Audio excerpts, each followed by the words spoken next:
Assalamualaikum warahmatullahi wabarakatuh. Oke, berjumpa lagi dengan saya Budina di pembelajaran Matematika Minat kelas 11.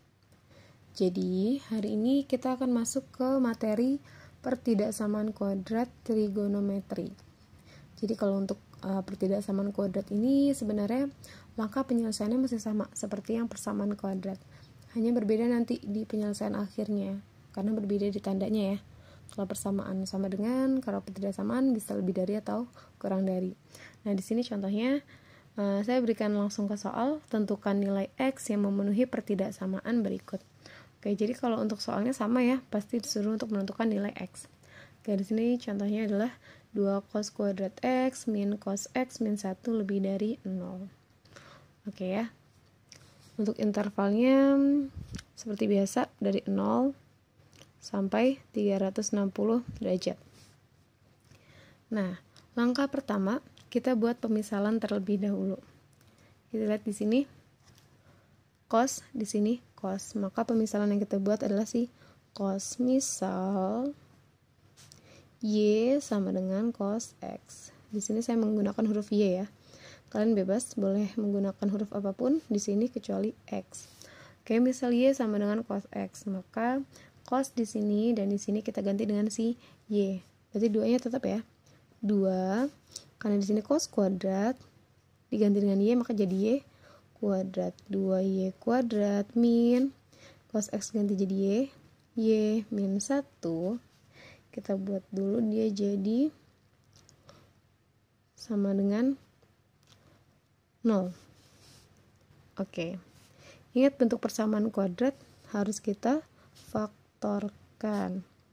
Oke, ini sudah dibahas juga ya waktu kelas 10 di persamaan kuadrat.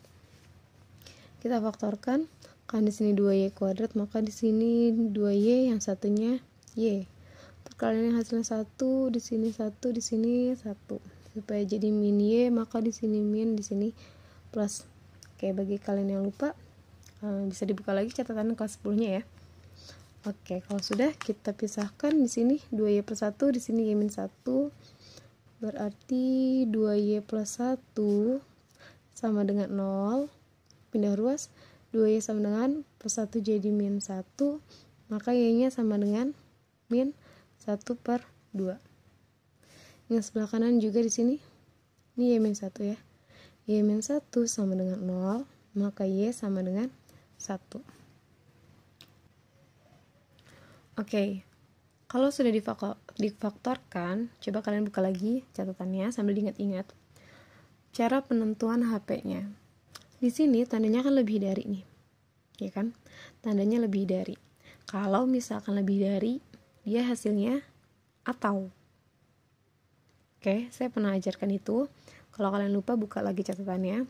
Kalau dia lebih dari, hasilnya atau. Atau kalau misalkan kita buatkan dalam garis bilangan seperti ini. Jadi misalkan di sini ada min setengah dan 1, lebih kecil min setengah ya. Berarti di sini min setengah. Yang di sini 1. Karena di sininya tidak ada sama dengannya, maka di sini bulat kosong, di sini kosong. Gini kan? Nah, kalau misalkan dia tandanya lebih dari, dia hasilnya akan seperti ini. Nah, seperti ini. Dimana kalau ini berarti kan kurang dari min setengah. Untuk yang sini ya. Berarti y kurang dari min setengah. Kalau yang di sini y lebih dari 1. Nah, ini yang menjadi HPY-nya. Kita harus cari y yang kurang dari min setengah dan y lebih dari 1. Oke, ini konsep dari penentuan pertidaksamaan kuadrat. Nah, sekarang kita balikin lagi ke konsep trigonometrinya. Di sini kan y-nya sama dengan cos X kan? Maka y di sini kita ganti dengan cos X. Oke, kita pisah di sini. Yang pertama ini ya. Y kurang dari min setengah. Y-nya kita ganti cos X. Berarti kita cari cos X yang kurang dari min setengah. Nah, X-nya itu berapa? Bagaimana cara menentukan si X? Cara menentukan si X-nya lebih mudahnya kita menggunakan grafik trigonometri, yaitu grafik cos-nya. Kita lihat di grafiknya. nilai X berapa yang menghasilkan nilai cos X kurang dari min setengah. Oke, di sini kita lihat ya di grafiknya. Nah, kalau kita lihat di sini minus setengah ada di sini. Ini minus setengah. Berarti yang kurang dari minus setengah berarti yang di bawah setengah. Yang di bawah minus setengah. Ini minus setengah berarti dari sini ya. Dari 120 sampai sini kan. Berarti dari 120 sampai 240. Oke, lihat dari grafik saja. Lihat batasan minus setengah. Di sini kita ambil yang di bawah min setengah. Berarti dari 120 sampai 240.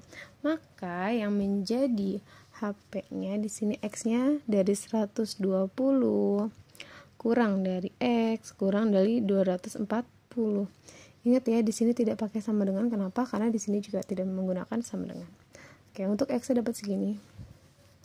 Nah, lalu bagaimana yang kedua? Di sini kan ada lagi satu lagi. Y lebih dari 1, maka cos X lebih dari 1. Kita cari. Sama dari grafik juga. Nilai cos X yang lebih dari 1 itu berapa? Nah, kalau kita lihat di grafik, nah di sini kan nilai cos X itu maksimal 1 ya, paling tinggi 1. Karena di sini setelah sini dia akan berulang lagi ke bawah. Maka nilai yang lebih dari 1 ada atau tidak? Jawabannya tidak ada. Maka untuk yang di sini X-nya tidak ada. Berarti kita menggunakan HP hanya dari yang awal saja. Maka HP-nya adalah yang ini. 120 kurang dari X kurang dari 240. Nah, inilah yang menjadi HP X-nya. Oke. Jadi untuk di materi pertidaksamaan kuadrat trigonometri ini ada beberapa konsep yang harus kalian pahami juga. Yang pertama, kalian harus paham konsep dalam persamaan kuadrat trigonometri. Kenapa? Karena di sini langkah penyelesaiannya sama, mulai dari pemisalan, lalu memfaktorkan, itu sama langkahnya seperti persamaan kuadrat. Nah, di persamaan kuadrat itu pun konsep awalnya juga yang harus kalian pahami, yang paling utama adalah di sini. Ketika pemfaktoran. Oke, jadi di persamaan kuadratnya kalian harus pahami lagi, pelajari lagi supaya kalian bisa dengan benar memfaktorkannya. Kalau sudah, konsep pertidaksamaannya juga harus kalian pahami. Kenapa? Karena di sini kalian harus menentukan si Y-nya. Y-nya tuh ada di interval berapa. Nah, ini menggunakan konsep pertidaksamaan. Setelah itu, kalian masuk lagi ke konsep trigonometri itu sendiri. Penggunaannya adalah dengan menggunakan grafik yang lebih mudah. Di sini kebetulan saja di sini tidak ada, maka kita pakai yang atas. Kalau misalkan ada yang bawah, kita gunakan ini atau gunakan yang bawah juga gitu. Jadi ada dua. Oke, seperti itu ya. Jadi untuk pertidaksamaan kuadrat ini kalian latih terus supaya kalian bisa lebih paham.